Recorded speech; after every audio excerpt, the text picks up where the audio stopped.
오늘 주신 하나님의 말씀 갈라디아서 5장 13절에서 15절까지 말씀입니다. 신약성경 308쪽 갈라디아서 5장 13절에서 15절까지 말씀.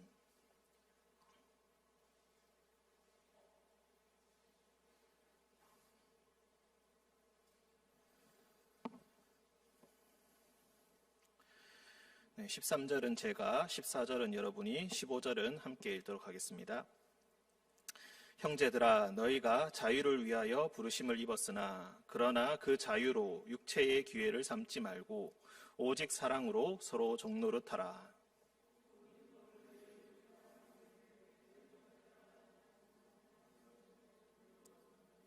만일 서로 물고 먹으면 피차 멸망할까 조심하라. 아멘. 기도하겠습니다. 은총의 주님, 함께 주님을 찬양했습니다. 함께 주님 앞에 기도했습니다. 우리의 찬양과 기도를 주님께서 들어주시고 주님의 거룩한 얼굴빛을 이 시간 우리에게 비추어 주옵시사 우리가 들어야 할 그 한 말씀을 주님 우리에게 들려 주옵소서. 연약한 자의 부족함과 연약함은 주님께서 가려 주시고 오직 주님의 놀라운 능력만이, 성령의 능력만이 드러나는 귀한 시간 되게 인도하여 주옵소서. 거룩하신 예수님의 이름으로 기도드립니다. 아멘. 네, 갑자기 제가 나와서 담임 목사님께서 조금 컨디션이 많이 좋지 않으셔서 오늘 제가 대신 말씀 전하게 되었습니다. 제가 최근에 담임 목사님 휴가 때문에도 이렇게 이 자리에서 설교를 하게 되는데, 설교를 이렇게 하기 위해서 강단에 이렇게 올라오면은 참 조금은 재미있는 것을 보곤 합니다. 이렇게 기도하고 난 후에 눈을 떴는데 담임 목사님이 저 자리에 안 계시고 제가 앉아 있으면은 저를 뚫어지게 쳐다보시는 분들이 참 많이 있습니다. 그런데 그 눈동자에서 이제 볼 수 있는 것이 바로 물음표입니다. 왜 당신이 거기 앉아 있나 하는 표정으로 저를 쳐다보시는데, 그러면 참 특히 재밌기도 하고, 특히 이렇게 좀 연세 있으신 어르신들이 특히 그렇게 쳐다보시고는 합니다.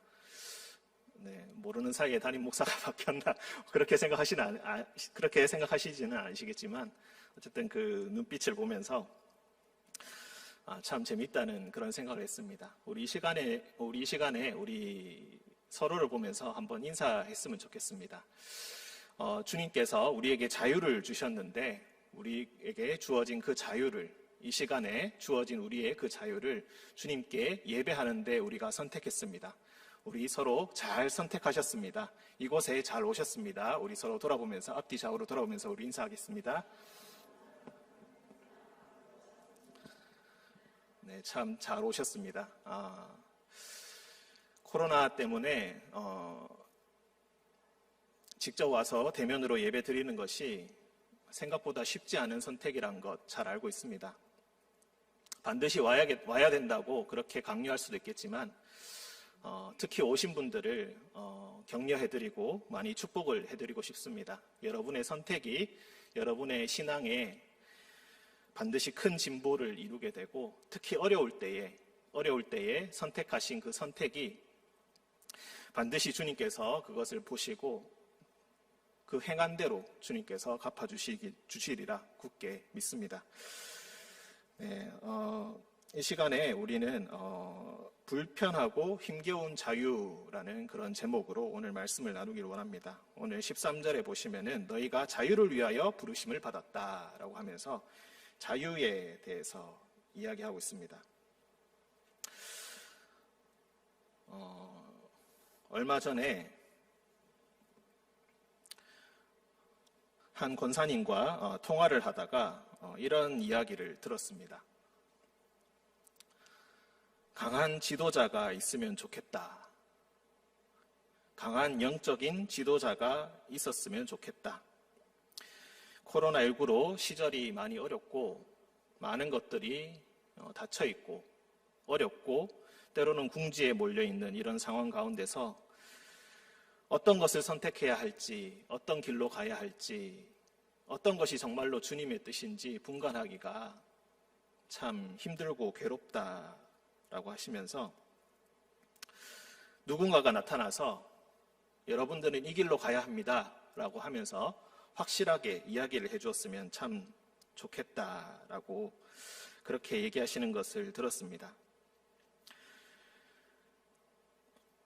사실 저도 어느 정도 공감이 가는 그런 말이었습니다. 어떻게 해야 할까? 미래를 생각하면 때로는 답답하기도 하고 더 이상 미래가 또는 길이 보이지 않는 것 같은 그런 생각도 들어서 누군가가 나타나서 이 길로 가시면 됩니다. 이 길은 확실합니다. 이 길로 가면은 반드시 모든 길이 잘 열리게 될 것이고 모든 이들에게 축복의 통로가 되어서 많은 사람들을 이롭게 하고 선하게 하고 하나님의 축복을 전하는 그런 일이 될 것입니다. 이렇게 확실하게 얘기해 주는 사람이 있으면 얼마나 좋을까. 그런 사람이 나타나면 적극적으로 믿고 이렇게 하면 되겠구나 라고 그렇게 확신을 하게 된다면 얼마나 좋을까라는 그런 생각을 했었습니다. 오늘 이 얘기를 먼저 하는 이유는 이 얘기가 바로 자유와 직결되는 이야기이기 때문입니다. 자유는 아주 좋은 것이지만 때로는 불편하고 때로는 너무나 부담스러운 것입니다. 왜 그렇습니까? 스스로 생각해야 되기 때문입니다. 스스로 선택해야 되기 때문입니다. 그리고 자신이 선택한 것에 대해서 책임을 져야 하기 때문에 그렇습니다. 선택해야 하는 그 부담감, 그리고 자신이 선택한 그 길이, 그 방법이 좋은 결과가 나지 않았을 때 져야 할 그 부담감, 그런 것들이 때로는 참으로 피하고 싶고 때로는 내가 더 이상 생각하지 않아도 되고 내가 때로는 결단하지 않아도 되고 때로는 결정하지 않도록 남이 안내해 주는 대로 그렇게 간다면은 얼마나 좋을까.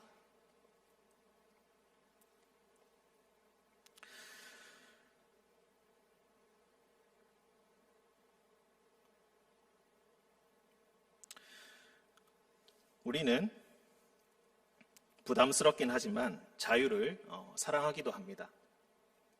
하지만 우리에게 자유가 주어져 있다고 해도 우리가 무조건적으로 자유를 누릴 수 있는 것은 아닙니다. 우리가 아는 자유의 원칙이 어떤 것들이 있습니까? 바로 다른 사람의 자유를 침해해서는 안 된다라는 것입니다. 예전에 제가 신문의 칼럼에서 한 이야기를, 에피소드를 읽었었습니다. 우리나라가 해방이 되지 않고 얼마 지나지 않아서 이제 자유를 모두 다 누리고 있을 때에 어떤 사람이 달리고 있는 기차 앞으로 뛰어들었다고 합니다. 그래서 멀리서부터 그 철로에서 손을 막 휘저으면서 기차를 세우라고 그렇게 얘기했다고 합니다. 놀란 기차 운전사, 그 차장이 온갖 수단을 다 동원해가지고 겨우겨우 그 사람 앞에서 기차를 세울 수가 있게 되었습니다.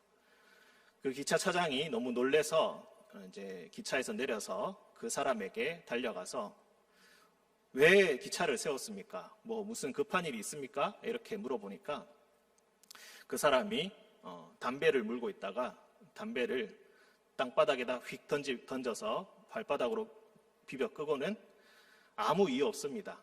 그냥 내게 그럴 만한 자유가 있기 때문에 그렇게 한 것입니다. 이렇게 얘기했다는 것입니다. 자유의 범위를 심각하게 오해해서 자유라는 것이 무엇인지 잘 알지 못하는 그때에 일어났던 그런 해프닝입니다. 자유가 주는 즐거움을 과하게 만끽하다가 그 자유에 대한 잘못된 이해로부터 이런 해프닝이 생긴 것입니다. 또 하나 우리가 알고 있는 자유의 원칙이란 것은 어떤 것입니까? 자유에는 반드시 책임이 따른다는 것입니다. 어떤 결과가 나오든 간에 스스로 선택하여서 결정하되 그 결과도 스스로 받아들여야 한다는 것입니다. 자유라는 것은 참으로 좋은 것이지만 그만큼 반드시 대가를 요구하는 법입니다. 자유를 가지고 선택하고 실행한다는 것은 사실 참 피곤한 일입니다. 원하는 것이 생기고 또 그것을 얻기 위해서는 우리는 열심히 생각하고 구안해내고 실천해내고 또 배워야 합니다. 예를 들어서 우리는 건강한 몸, 날씬한 몸을 얻기 위해서 열심히 다이어트를 하고는 합니다. 다이어트가 요즘에 얼마나 사람들에게 중요한 관심사인지 참 정보를 찾아보기만 해도 얼마나 많은지 우리는 잘 알고 있습니다. 이렇게 해야 한다, 저렇게 해야 한다 하는 방법론이 얼마나 많은지 정보의 양이 너무 많아가지고 어떤 것을 선택해야 할지 생각하면은 오히려 피곤해질 때도 많이 있습니다. 방법은 또 얼마나 복잡한지, 또 실행하기는 또 얼마나 어려운지, 이런 것들을 찾아보다가 또 이렇게 생각합니다. 결국 선택하는 것은 좋은 약을 먹는 것입니다. 다이어트 약. 아무것도 하지 않고 약만 먹어도 살이 빠집니다. 이런 광고를 보면은 내가 선택하지 않아도 되겠구나. 내가 더 이상 생각하지 않아도 되겠구나. 운동한다고 땀을 뻘뻘 흘리지 않아도 되겠구나 라고 하면서 그 약을 선택해서 먹는 그런 실천을 하고는 합니다. 그렇게 하면은 방법을 찾아보고 계획을 세우고 먹을 것을 조절하고 운동하고 하는 모든 과정들을 다 생략하게 되고 제일 좋은 효과만 얻을 수 있게 된다고 생각하기 때문입니다. 이것은 참으로 우리에게 그리고 모두에게 참 큰 유혹이 아닐 수가 없습니다. 우리는 때로 신앙에도 이런 것들이 있기를 원합니다. 딱 이렇게만 하면은 당신은 훌륭한 성도가 될 수 있다라는 그런 가이드라인을 원합니다. 그런 가이드라인이 있으면은 얼마나 좋을까 이런 생각을 하고는 합니다. 그래서 어떻게 하면 좋으냐라고 물으면은 당연히 대답은 성경이 그 가이드라인이다 이렇게 이야기를 합니다. 그런데 막상 성경을 읽어보면은 성경을 읽기가 얼마나 어려운지 또 이해하기는 얼마나 어려운지 또 가장 난처한 것은 여기서는 이런 말을 했는데 다른 데 가서는 또 다른 말을 한다는 것입니다. 예를 들어서 만약에 맥락을 모르고 성경을 읽으면 이렇게도 생각할 수 있습니다. 창세기에서는 어떻게 이야기합니까? 결혼이라는 것을 하나님께서 짝지어 주신 것이다. 하나님께서 한 몸을 이루게 하셨으니 사람이 그것을 나누지 못할 것이다. 이렇게 이야기합니다. 그런데 고린도전서에 가면은 바울이 이렇게 이야기합니다. 결혼은 해도 좋긴 하지만 안 하는 게 더 좋다. 그런 말도 합니다. 그래서 종종 그런 물음을 하시는 분들을 보았습니다. 결혼을 하는 것이 성경적인가? 결혼을 하지 않는 것이 성경적인가? 사실 여기에는 그 안에 숨겨진 다 맥락이 있기 때문에 그렇게 어려운 문제는 아닙니다. 하지만 맥락을 알지 못한다면은 표면적으로 봤을 때 모순이 생깁니다. 아주 단순하게 성경을 읽으면은 성경은 오히려 혼란을 주고 모순이 가득한 것처럼 그렇게 보입니다. 그래서 성경을 가지고 매주 설교를 듣고 그 말씀의 의미를 알기 위해서 열심히 노력을 해보지만 때로는 확실히 무엇인가 잡히는 게 없는 것 같아서 호공에 허우적거리는 그런 느낌이 들어서 때로는 좌절을 할 때도 참 많이 있습니다. 오늘은 특히 갈라디아서 말씀을 통하여서 갈라디아서 전체의 맥락을 한번 짚어봄으로써 우리가 자유를 어떻게 누려야 하고 자유를 어떻게 이해해야 될지 그것에 대해서 함께 나누기를 원합니다. 갈라디아서 처음에 보시면은 바울은 몹시 화가 많이 나 있습니다. 갈라디아에서 교회를 세우고 교회를 키우고 난 이후에 다른 곳으로 또 선교를 하러 떠나고 거기서 교회를 개척하고 했습니다. 그러다가 갈라디아의 소식을 듣고 이제 갈라디아 교회에 편지를 쓰게 된 것입니다. 그런데 갈라디아 교회의 소식을 들으니까 너무너무 화가 납니다. 바울이 화가 났다는 것을 어떻게 알 수 있나? 1장 6절을 보시면은 새벽에도 말씀드린 바가 있지만 1장 6절에 보시면은 1장 1절부터 5절까지는 그냥 편지에서 하는 의뢰하는 인사말이고 6절부터 이제 본론이 나오는데 6절에서 제일 첫 마디가 무엇입니까? 끝에 보시면은 내가 이상하게 여기노라입니다. 보통 이 부분에서 바울은 그 교회를 칭찬하고 그 교회에게 감사하는 그런 표현들을 많이 씁니다. 우리가 고린도전서와 한번 비교해 보면 그것을 잘 알 수 있습니다. 고린도전서 모두 다 읽어보셨을 줄로 압니다. 고린도 교회 참 문제가 많은 교회였습니다. 서로 분파가 생겨서 서로 싸우고 있는 교회였고 또 성적인 타락이 아무렇지도 않게 행해지는 교회였고 성도끼리 싸워서 법정 분쟁까지 가는 그런 교회였고 또한 우상의 재물을 먹는 문제로 서로 다툼이 벌어지는 교회였고 성만찬에서 부유한 자와 가난한 자들끼리 갈등이 있는 정말로 교회에 있는 모든 문제들이 마치 집약되어 있는 것 같은 그런 교회였습니다. 하지만 그런 교회임에도 불구하고 바울은 처음에는 이렇게 씁니다. 총체적 난국인 그 교회에 대해서 그래도 처음에는 이렇게 씁니다. 내가 너희를 위하여 항상 하나님께 감사한다. 너희가 언변과 지식이 참으로 풍부하구나. 그리스도의 증거가 너희 안에서 견고하게 나타나고 있다. 너희에게는 모든 은사가 부족함이 없이 충만하다. 이렇게 엉망인 것 같은 교회에도 칭찬과 감사를 아끼지 않는 것이 바로 바울입니다. 그런데 갈라디아서에서는 그런 말을 전혀 쓰지 않습니다. 인사를 쓰자마자 바로 내가 너희를 이상하게 여긴다. 너희 참 이상하구나. 내가 보기에 참 너희가 이상하다. 왜 이상하다고 합니까? 너희가 왜 다른 복음을 듣고 있는가?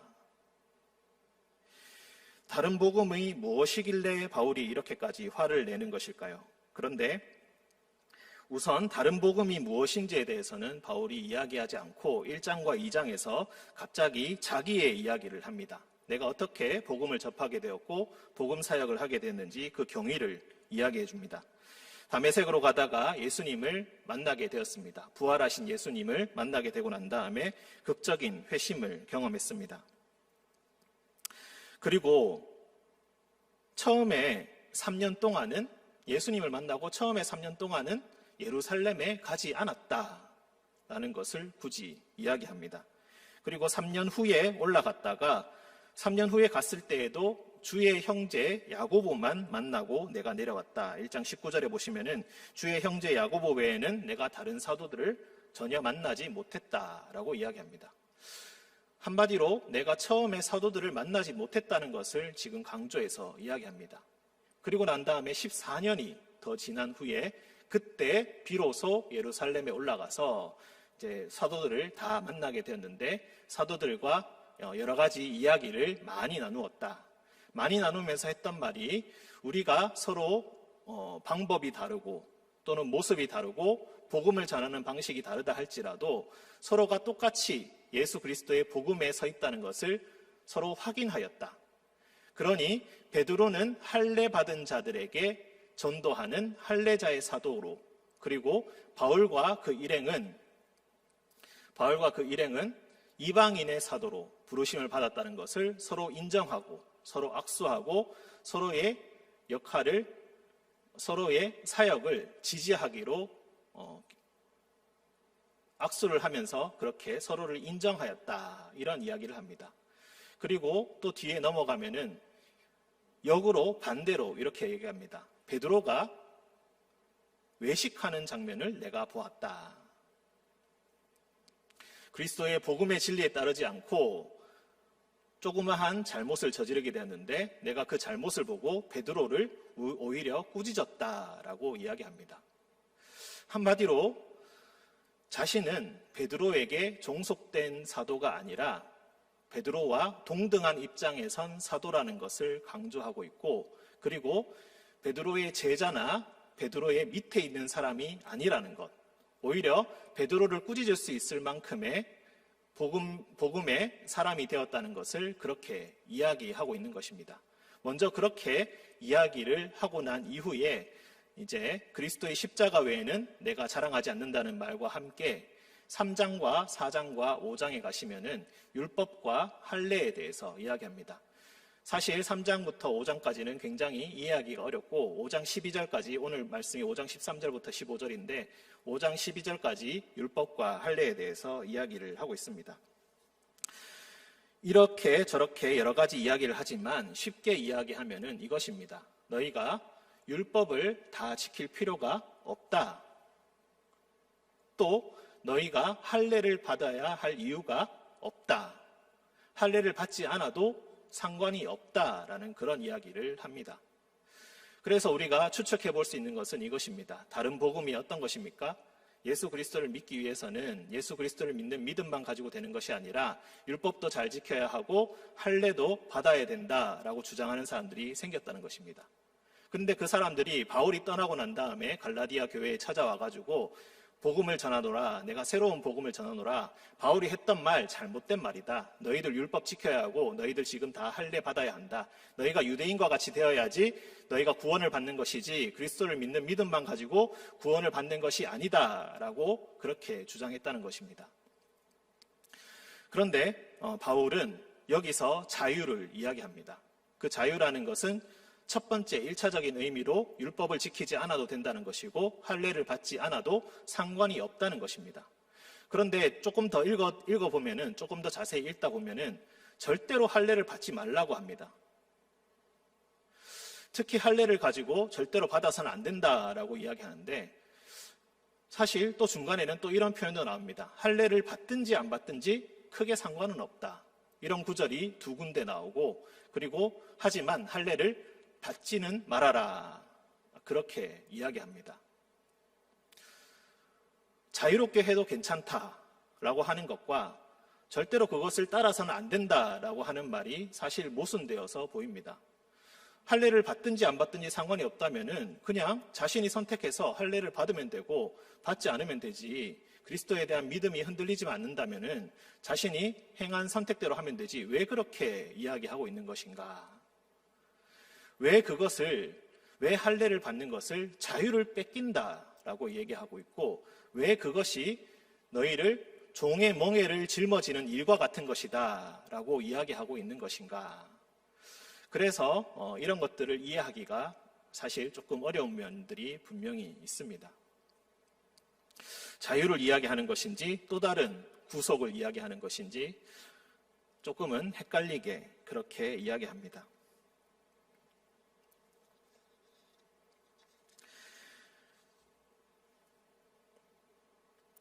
우리가 신앙생활을 함에 있어서 사실 눈에 보이는 어떤 뚜렷한 것을 원할 때가 있습니다. 마치 우리가 운동을 하러 가서 체지방이 몇 %고 뭐 지방이 몇 %고 이런 근육의 몇 %고 이런 검사들을 하지 않습니까? 그런 것처럼 뭐 팔과 다리의 근육이 약하니 다리 운동을 해야 되고 등 운동을 해야 되고 이런 식으로 과학적으로 검사를 해서 딱 결과를 내줍니다. 그리고 무슨 운동을 우선으로 해야 될지 그런 것들을 검사할 수 있습니다. 신앙생활에도 그런 게 있다면 얼마나 좋을까? 그냥 이렇게 판단해서 나는 어떤 점이 부족하고 너의 영적인 성숙의 단계가 이 정도 단계다. 그러니까 너는 이제부터 하루에 1시간씩 아니면 2시간씩 기도를 더 열심히 하고 이런 내용으로 기도를 해야 하고 이런 부분의 성경책을 열심히 읽고 이런 식으로 맞춤 진단을 해준다면 얼마나 좋을까?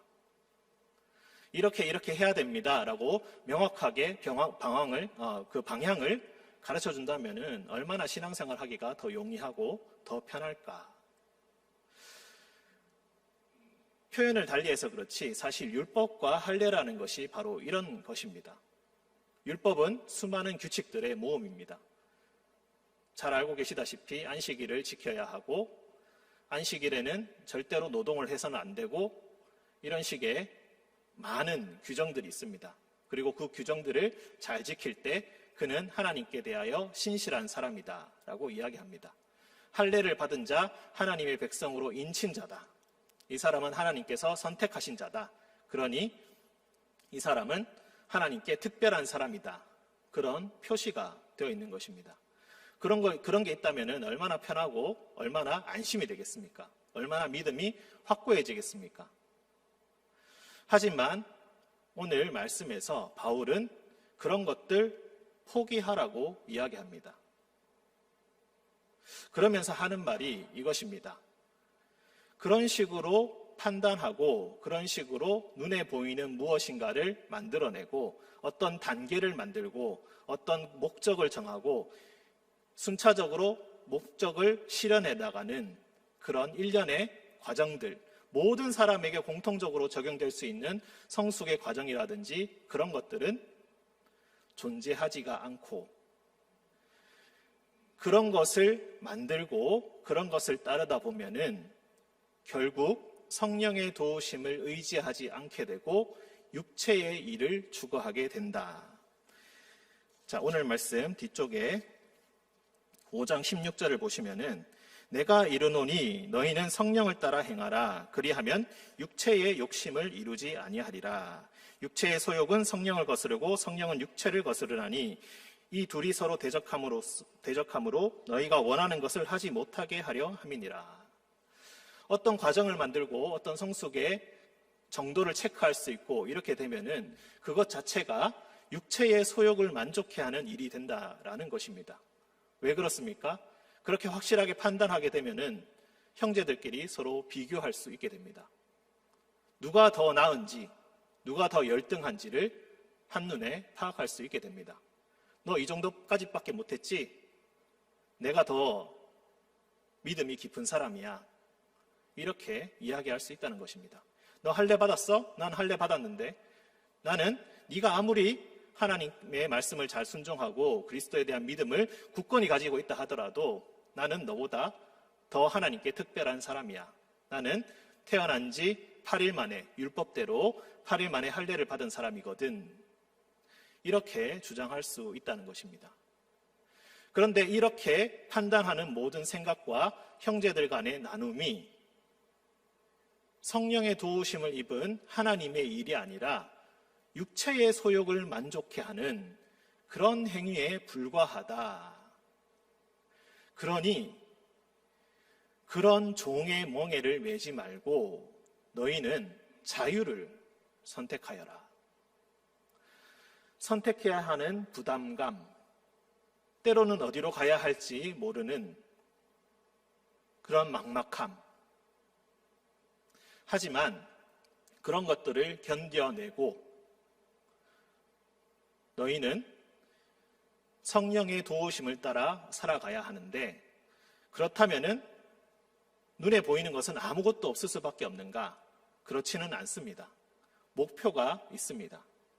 반드시 그리스도를 따르는 사람들은 이런 결과가 나오는데 그 결과가 바로 우리가 소위 성령의 9가지 열매라고 부르는 것입니다. 뒤에 보시면은 5장 22절, 23절을 보시면은 오직 성령의 열매는 사랑과 희락과 화평과 오래 참음과 자비와 양성과 충성과 온유와 절제다. 이런 열매들이 풍성하게 맺히는 것을 목표로 너희는 각자의 방법과 각자의 노력으로 각자의 믿음으로 이 경주를 인내로써 해내야 된다. 그렇다면 이 성령의 열매를 맺기 위해서 우리는 무엇을 해야 합니까? 어떤 것에 마음을 집중해야 합니까? 가장 큰 원칙, 우리가 다른 모든 세세한 규칙들은 잊어버리더라도 가장 중요한 원칙을 세워야 할 것인데 그 원칙이 바로 율법의 원칙이기도 하다. 14절에 온 율법은 내 이웃 사랑하기를 내 자신과 같이 하라 하신 이 한 말씀에서 이루어졌다. 율법에 그렇게 많은 규칙이 있는 이유가 바로 이것 하나 때문이다. 내 이웃 사랑하기를 내 몸과 같이 하라는 이 말씀을 위함이다. 이 말씀을 큰 목표로 가지고 성령의 거룩한 열매를 맺도록 너희가 온 힘을 다하여 경주하고 그 과정에서 생기는 우상 숭배, 주술, 원수 맺는 것, 분쟁, 시기, 분냄, 당짓는 것, 분열함, 이단, 투기, 술 취함, 방탕함과 같은 것들을 피하면서 성령의 거룩한 열매를 맺기 위해서 너희가 노력해야 한다. 우리가 노력이라고 하면은 그리스도의 십자가를 믿는 믿음만으로 되는 것이 아닌 것 같은 그런 생각이 들어서 오해를 불러일으킬 수 있지만 그런 것이 아닙니다. 그리스도께서 십자가의 죽으심으로 우리에게 자유를 주셨는데 이제 모든 사람에게 주어진 그 자유로 자신을 위해서 자신의 이기적인 목적을 행하기 위해서 그것을 사용하는 것이 아니라 형제에게 사랑으로 서로 종노릇하기를 너희가 스스로 선택해다오. 부담스럽고 힘겹고 때로는 내 본성에 거스르는 것 같이 느껴진다 할지라도 너희가 그렇게 선택해다오. 너희가 내 말을 듣기를 전적으로 원하고 내 복음의 소식에 전적으로 동의한다면 내가 이미 너희에게 자유를 주었으니까 너희가 그렇게 해다오. 다른 것은 세상 규칙을 지키고 안 지키고는 그렇게 중요하지 않으니 성령의 9가지 열매가 온 세상에 주렁주렁 열리도록 내가 너희를 불렀으니 너희가 그렇게 해다오. 율법은 무엇입니까? 악을 피하는 것입니다. 안 좋은 것들을 피하는 것입니다. 그렇게 율법을 지키면서 살다 보면은 선한 것을 만들어내는 것이 아니라 악을 피하기 위해서만 노력하는 삶이 됩니다. 내가 더러워지지 않을까? 내가 죄를 짓지 않을까? 내가 나쁜 것에 빠지지 않을까? 걱정하고 고민하고 전전긍긍하는 것입니다. 하지만 하나님께서는 예수님께서는 그렇게 우리에게 살라고 십자가를 지시지 않았습니다. 우리에게 자유를 주고 능동적으로 선한 것을 추구하고 성령의 열매를 추구하라고 그렇게 십자가를 지셨고 우리에게 자유를 주셨다. 여기에 대한 생각이 뒤편에 더 뚜렷이 나타나고 있습니다. 6장 12절부터 16절의 말씀입니다. 12절을 보시면은 무릇 육체의 모양을 내려 하는 자들이 억지로 너희에게 할례를 받게 함은 육체의 모양을 낸다는 것이 무엇입니까? 앞서 설명드린 대로 율법을 잘 지키고 할례를 받음으로써 어떤 자격 요건을 만들어내고 어떤 높은 단계를 만들어내는 것을 의미합니다.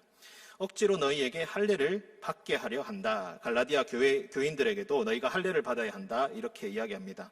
그들이 그리스도의 십자가로 말미암아 박해를 면하려 함뿐이라.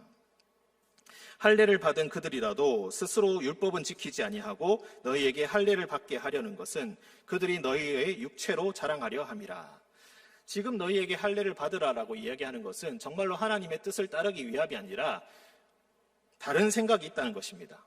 다른 생각이 있으니 율법은 지키지 않고 할례를 받으라고 진짜 율법의 정신이 무엇인지 고민하지 않고 기계적으로 율법을 지키고 따르고 스스로 종교적인 만족감을 얻는 것이 다라고 생각하기 때문에 그리고 사회로부터도 인정을 받을 수 있기 때문에 그렇게 하는 것이 가장 현명한 길이다. 그렇게 유혹하고 있다는 것입니다. 하지만 14절에서 그러나 내게는 우리 주 예수 그리스도의 십자가 외에 결코 자랑할 것이 없으니 내가 그리스도의 십자가를 붙드는 것 외에는 내가 할례를 받든지 말든지 그런 것들은 나한테 전혀 자랑이 되지 않고 내가 율법을 얼마나 잘 지키는지 지키지 않는지 그런 것들 나에게 자랑도 되지 않고 수치도 되지 않습니다. 내가 붙들고 있는 것은 오직 그리스도의 십자가밖에 없고 그리스도의 십자가가 나의 유일한 길이요 빛이요 소망이 되시니 다른 것들은 다 필요가 없습니다. 그러니 내가 다른 것들에 신경 쓰지 않고 내가 더러워질까 안 더러워질까 그런 것들에 전전긍긍하지 않고 오직 하나님께서 주신 그 선한 것, 그 좋은 것을 따라서 그것을 추구하면서 그렇게 살아가겠습니다. 진정 형제를 사랑하는 길이라면 사람들의 눈에 때로는 보기에 좋지 않다 할지라도 내가 능히 그 길을 선택하고 내 친구가 더러운 것이 묻어서 옳은 일을 하기 위해서 때로는 더러운 것이 묻어 있을 때에 나도 형제의 짐을 함께 짊어지고 내가 그 형제를 위해서 함께 기도하고 그 형제와 함께 때로는 어려움과 수치를 당하면서 그를 사랑하기에 힘을 쓰겠습니다. 할례를 받았는지 받지 않았는지 그런 것들로 사람을 가르고 편가르고 차별하지 아니하고 그 사람을 주의 그리스도의 십자가를 믿는 한 형제로서 온전히 받아들이고 그를 온전히 있는 모습 그대로 사랑하고 그를 함께 성령의 열매를 맺어가도록 내가 내 인생에 모든 것을 걸고 전력 투구를 하겠습니다. 바로 그 결심이 바로 그리스도의 십자가 외에는 자랑하지 않는다라는 것입니다. 그리스도로 말미암아 세상이 나에 대해서 십자가에 못 박혔다. 세상의 것들은 더 이상 나에게 의미를 주지 않고 나에게 기쁨을 주지 않고 어떤 보람도 주지 않습니다. 나도 세상에 대하여 그러합니다. 할례나 무할례가 아무것도 아니로되 오직 새로 지으심 받은 것만이 중요합니다. 그리스도 십자가 아래서 우리는 새로운 존재가 되었습니다. 그것을 믿고 있기에 옛날의 규칙에 얽매이지 않고 깨끗한지 더러운지에 얽매이지 않고 적극적으로 사랑을 선택합니다. 때로는 각자의 사는 모습이 다르고 가치관이 다르고 생각하는 방식이 다르고 생활하는 방식이 다르고 심지어는 사랑하는 방식조차 서로 달라서 서로가 사는 모습을 보면서 아니 저 사람은 왜 저렇게 살아갈까? 그리스도인이라면서 왜 저런 선택을 할까? 왜 저런 어리석은 선택을 할까? 때로는 이해가 되지 않는다 할지라도 하나님께서 각자에게 주어진 각자의 형상대로 하나님의 형상대로 그 삶을 추구함을 함께 믿고 그 사람을 존중하고 그 사람의 모습 있는 그대로를 사랑하면서 서로를 지지해 주는 것입니다. 서로의 모습이 똑같아서 서로 사랑하는 것이 아니라 서로 다른 모습을 처음부터 하나님께서 그렇게 만드셨고 그리스도의 십자가 외에 다른 것을 자랑하지 않고 오직 그것을 붙들라고 형제의 모습 있는 그대로를 붙들라고 어떤 편견도 가지지 않고 어떤 차별도 하지 않고 오직 그리스도의 십자가를 붙드는 그 마음으로 형제를 서로 붙들어야 되기 때문에 너희는 그렇게 하여야 한다. 그렇게 하기 위해서 내가 십자가를 통하여 너희에게 자유를 준다. 너희는 이전에 옛날의 그 사람이 아니라 새로 지으심을 받은 사람이기 때문입니다. 16절에서 또 이렇게 이야기합니다. 무릇 이 규례를 행하는 자에게와 하나님의 이스라엘에게 평강과 긍휼이 있을지어다. 이 사랑의 규칙을 행하는 자가 바로 하나님의 이스라엘입니다.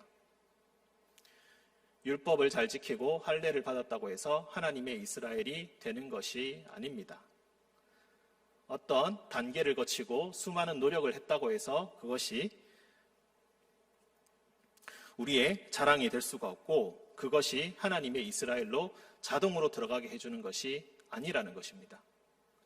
인간 스스로 자부하기 위해서 만들어 놓은, 스스로 안심하기 위해서 만들어 놓은, 스스로 생각하지 않고 선택하지 않고 모든 부담감을 피해가기 위해서 만든 그런 쓸모없는 세상의 것들은 모두 다 내려놓고 하나님께서 만든 너 자신의 모습 있는 모습 그대로 스스로를 믿고 형제의 모습 그대로를 바라보며 서로 사랑하라. 그러니 베드로가 예수님의 첫 번째 제자라고 해서 그에게 주눅들 필요도 없고 그의 명령에 그의 권위에 따라야 된다라고 생각할 필요가 없다는 것입니다. 난 너보다 뛰어난 사람이니까 내가 이렇게 이야기한다라는 관점에서 이야기하는 것이 아니라 동등한 하나님의 형제로서 서로를 대하는 것입니다. 유대인이나 이방인이나 그리스도의 십자가를 붙드는 자들에게 교회 내에서 어떠한 차별도 생기지 않도록 너희는 할례 받으려고 율법을 지켜야 된다고 그런 표지들을 그런 차별이 될 수 있는 그런 요인들을 교회에 절대로 남겨두지 말아라. 그것은 성령의 일을 만드는 것이 아니라 특별한 사람들을 만듦으로써 교회의 질서와 교회의 화평을 깨고 오히려 교회를 갈라지게 하는 것이라는 것입니다. 그리스도의 십자가를 붙든다. 때로는 참으로 힘든 길입니다. 내가 때로는 이만큼 했다라고 생각하는 것이 누구에게나 있습니다. 그런 것들이 정말로 아무것도 아닙니다 라고 고백할 수 있다는 것은 참 말이 쉽지 어려운 일입니다. 저 역시 늘 도전받고 늘 힘이 듭니다. 하지만 그리스도께서 자기의 목숨을 우리에게 주신 것은 바로 이를 위한 것이라고 우리에게 말씀하시고 있기 때문에 우리는 그렇게 해야 합니다. 우리는 결코 하나님 앞에서 스스로를 속일 수 없습니다. 우리끼리 서로 칭찬하고 우리끼리 너 참 좋은 사람이다. 너 참 믿음이 좋다. 나는 참 괜찮은 사람이다. 나는 참 잘하고 있다. 이렇게 이야기하기가 두려운 것입니다. 왜냐하면 하나님은 업신여김을 받지 않으시기 때문에 그렇습니다. 만약 우리가 하나님을 이용하여서 6장 8절의 말씀을 보시면은 자기의 육체를 위하여 심는 자, 육체로부터 썩어질 것을 거두고 성령을 위하여 심는 자, 성령으로부터 영생을 거둘 것이다. 육체를 위하여 심는다는 것의 의미를 우리가 새롭게 이해해야 합니다. 육체를 위하여 심는다는 것을 우리가 다른 엉뚱한 것을 목적으로 하면서 그것으로 만족을 얻고 있다면 그것이 바로 육체로부터 썩을 것을 거두는 것입니다. 이것을 분별하고 이것을 알아가는 것이 바로 영적인 성숙을 이루는 것이고 하나님의 뜻을 온전히 붙드는 그런 것이라고 할 수가 있겠습니다. 36년 전에 주님께서 이곳에 의린교회를 세워주셨습니다. 의의 나무, 의의 숲이라고 우리는 이름하고 있습니다. 나무에는 마땅히 열매가 있어야 합니다. 예수님께서는 산상수훈에서 이렇게 이야기하셨습니다. 좋은 나무마다 아름다운 열매를 맺고 못된 나무가 나쁜 열매를 맺나니 좋은 나무가 나쁜 열매를 맺을 수 없고 못된 나무가 아름다운 열매를 맺을 수 없느니라. 아름다운 열매를 맺지 아니하는 나무마다 찍혀 불에 던져지느니라. 이러므로 그들의 열매로 그들을 알리라.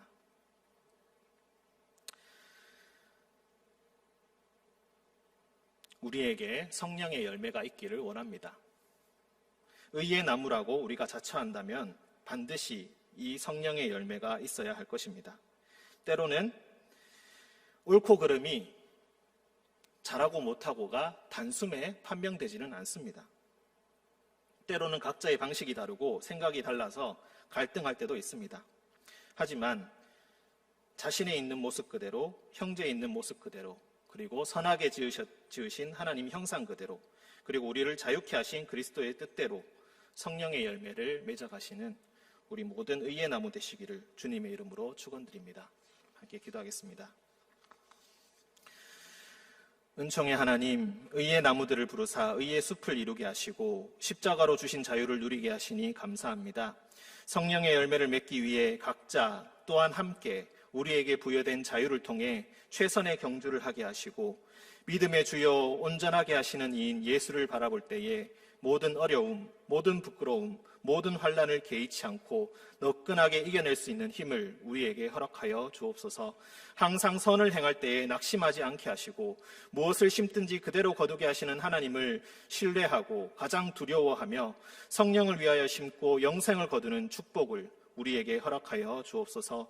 주님 주신 자유를 오직 사랑으로 서로 종노릇하기를 선택하고 사용할 때에 우리 자신뿐만이 아니라 우리 자녀들, 사랑하는 우리의 모든 지인들에게까지 성령의 열매를 나눠주는 축복의 통로가 될 줄로 믿사오며 거룩하신 예수 그리스도의 이름으로 기도합니다.